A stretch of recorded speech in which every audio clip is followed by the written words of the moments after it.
안녕하세요. 저는 30대 후반의 남자입니다. 어린 아들이 한 명 있고 회사원이에요. 화목할 줄만 알았던 결혼 생활이었는데 어느 순간부터 저와 아내의 사이가 예전 같지 않다는 걸 느꼈습니다. 솔직히 저는 아내와 결혼 전 연애할 때에도 성격과 궁합이 썩 잘 맞는 것 같다고 생각하지 않았습니다. 그렇지만 대학 시절부터 오랫동안 짝사랑했던 여자이고 예뻤으니까요. 그저 예전에는 쟁취하고 싶은 생각뿐이었어요. 그치만 연애 시절 사근사근해 보이던 아내는 육아에 지쳐 가끔 예민해진 모습을 보이고 또 어쩌다 함께 시간을 보내면 생전 그러지 않은 사람이었는데 저에게 주눅드는 말들을 내뱉더군요. 그저 의아하기만 했습니다. 저는 의기소침한 사람인지라 아내에게 이유를 물어보지도 않고 그저 잠자리를 회피하기만 했었죠. 그런데 돌이켜보니 아내도 그게 상처였던 것 같습니다. 소심한 저와 마찬가지로 아내도 말이 없는 사람이고 생각이 많은지라 저에게 말을 걸지 않더라고요. 그렇게 서서히 우리 부부는 아이 키우는 데만 열중하고 밤에는 따로 자는 게 일상이 되었습니다.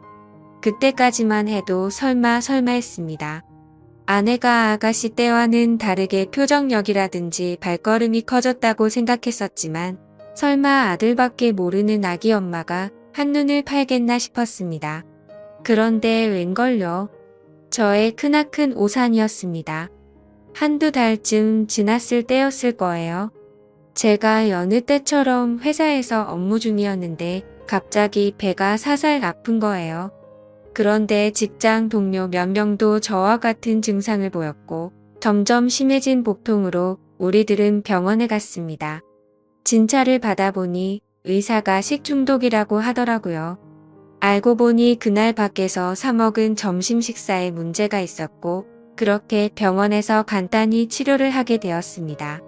기운이 다 빠진 상태에서 좀 쉬다가 집에 가려고 아내에게 전화를 걸려고 했는데 그날따라 핸드폰이 방전됐길래 그냥 빨리 집에 들어가서 쉬고 싶어서 바로 집으로 향했습니다. 그렇게 겨우겨우 집 앞에 도착했고 무거운 몸을 이끌며 천천히 들어가려 했습니다. 우리 집은 복도식 아파트 뜨적 집이라 엘리베이터에서 내려도 한참을 걸어가야만 했어요. 그렇게 가고 있는데 그때 우리 집에서 문소리와 함께 문이 열렸습니다. 그리고 웬 키가 큰 남자가 먼저 나오더라고요. 저는 왜 그랬는지 모르겠지만 본능적으로 얼른 복도로 숨었습니다. 그리고 조용히 지켜보았습니다. 그 남자 뒤에는 제 아내가 따라 나왔고 주변을 살피더니 둘이서 재빠르게 뽀뽀를 하고 포옹을 하더라고요. 그리고 인사를 하더군요. 그 모습을 보자 뭔가 머릿속을 스치면서 손이 부들부들 떨리고 화가 치밀어 올랐습니다. 머릿속이 하얘졌지만 침착함을 유지했습니다. 일단 뭔 일인지 스스로 알아봐야 될 것 같았어요. 그 남자가 엘리베이터를 타고 내려가서 차 타는 법까지 지켜본 후 저는 제 차로 갔습니다. 바로 들어가면 아내가 걸린 거 아닌가 하고 눈치챘거든요. 한 1시간 정도 지났을까요? 저는 오만 가지 생각을 하고 찝찝한 기분 상태로 집에 들어갔습니다. 들어가니 역시 놀란 표정의 아내가 약간 말을 더듬으면서 묻더라고요. 이 시간에 연락도 없이 웬일이야? 응, 점심 먹은 게 탈이 나서 그게 식중독이라네. 병원에서 치료받고 오는 길이야. 여보 그럴 거면 연락을 줘야지. 다음에는 연락부터 해. 나 깜짝 놀라잖아. 알았지? 아니 당신은 내가 아픈 것보다 연락 안 하고 들어와서 놀란 본인이 더 중요해. 너무하는 거 아니야? 애정이 없어져도 그렇지. 아픈 남편을 걱정하기는커녕 본인 바람핀 거 들킬까봐 점점 긍긍하는 게 꼴 보기 싫어서 큰 소리를 쳤던 것 같아요. 알겠어 라는 그냥 놀라서 한 말이야. 근데 제가 사는 이 집에 외간 남자를 들인 아내를 도저히 용서할 수 없겠더라고요. 저는 누워서 아내의 바람을 수면 위로 드러낼 방법들을 생각했습니다. 일단 아내의 핸드폰과 아내의 블랙박스를 통해 증거를 모아야 했어요. 제일 먼저 떠오른 게 핸드폰인데 아파서 냄새에 예민하니까 화장실 청소를 좀 해달라고 했습니다. 아내는 평소 같으면 표정이 안 좋았을 텐데 아까 저에게 좀 미안했는지 바로 알았다고 하더군요. 아내가 화장실 청소를 하는 사이 저는 얼른 아내의 핸드폰을 열어보았습니다. 보니까 비밀번호로 잠겨 있더라고요. 순간 멍해졌지만 아이 생일을 입력하니 바로 되더군요. 허술하게 잠금해 놓은 덕분에 저는 적나라한 아내의 일탈을 엿볼 수 있었습니다. 대화창을 열어보았는데 아주 가관도 아니더군요. 아까 그 남자와 나눈 대화에서 저급한 내용들이 너저분히 있었고 제 아내가 맞나 싶을 정도였어요. 이건 뭐 대화 내용과 관심사가 오로지 그것에 관한 것뿐이더군요. 그리고 얼마나 만족한 남자인지 아내가 그 칭찬을 자꾸 했더라고요. 순간 더 화가 났습니다. 그런데 충격은 거기서 그치지 않았네요. 보니까 10살이나 어린 20대 남자와의 대화 내용도 있는 거였습니다. 2명의 남자를 만나고 다니는 거였네요. 그리고 그 어린 남자와도 은밀한 대화를 나눈 게 보였는데 심지어는 사진까지 주고받은 거였습니다. 또 다시 손이 바들바들 떨렸어요. 그리고 그 어린 남자의 사진도 보았는데 나이만 어렸지. 아주 저와 비교했을 때 제가 기가 죽을 정도로 체격이 커 보이더군요. 일단 모든 걸 사진으로 증거를 남긴 후 모른 척하고 누웠습니다. 다음 날에는 퇴근하자마자 아내의 자동차 안의 블랙박스도 확인해 보았어요. 보니까 두 남자와 자주 만나는 시간대 그리고 자주 가는 장소들을 알 수 있겠더라고요. 어느 평일 점심시간 저는 회사 점심시간에 조금 일찍 나와서 집 앞 주차장에서 몰래 대기를 하고 있었어요. 얼마 지나지 않아 제 예상과 맞게 아내가 차를 타러 나왔습니다. 다른 남자 만나러 갈 때 설레어 보이는 아내를 보니 비참함이 몰려왔습니다.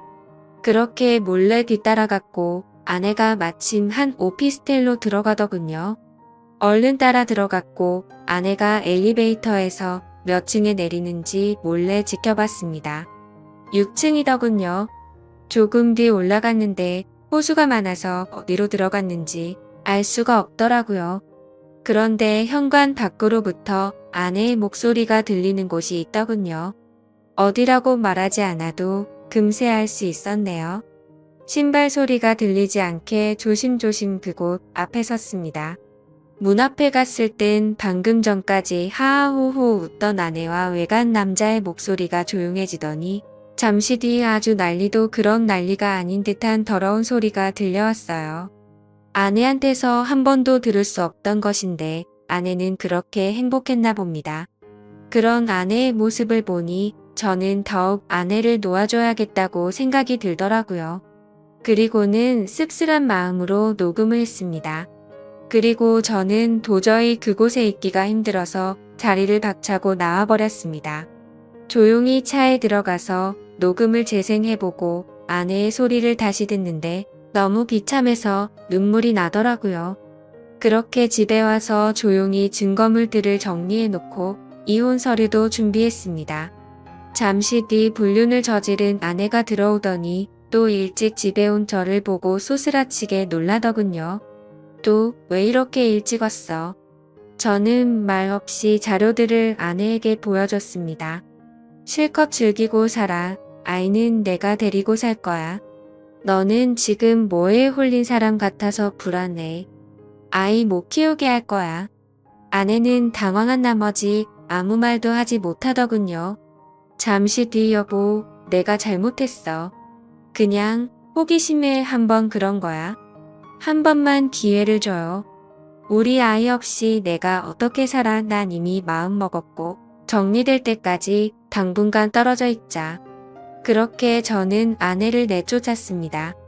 그 집도 제 자산으로 일군 거거든요. 이혼 조정 기간이 끝나고 그 집에서는 저와 아들 이렇게 둘만 지냈습니다. 그런데 안방에 갈 때마다 그 남자 생각이 나서 괴롭더라고요. 그래서 바로 집을 처분하고 새로운 지역에 가서 아들과 행복하게 살고 있습니다. 그렇게 1년이 지났네요. 아내와 제가 오랫동안 사귀었고 친구들도 서로 아는 사이인지라 아내 소식이 귀로 들려오긴 하는데 양육비 버느라 식당에 다닌다네요. 그새 많이 늙었다고 하더라고요. 여태껏 제 집에서 제가 주는 용돈으로 넉넉히 생활하다가 얼른 월세 내야지. 아이 양육비 내야 되지. 그 사람도 먹고 사느라 바쁘겠죠. 또 대단한 남자들만 골라 만나는데 그 와중에 연애할 때 돈도 드니까 돈 많이 벌어야겠더라고요. 차라리 빨리 알게 된 게 다행이라고도 생각드네요. 갈라섰으니 저도 저와 잘 맞는 사람 만나서 연애나 하려고요. 저와 비슷한 경험 있으신 분들 모두들 힘내시고 새롭게 희망을 가지시길 바랍니다. 오늘의 사연은 여기까지입니다.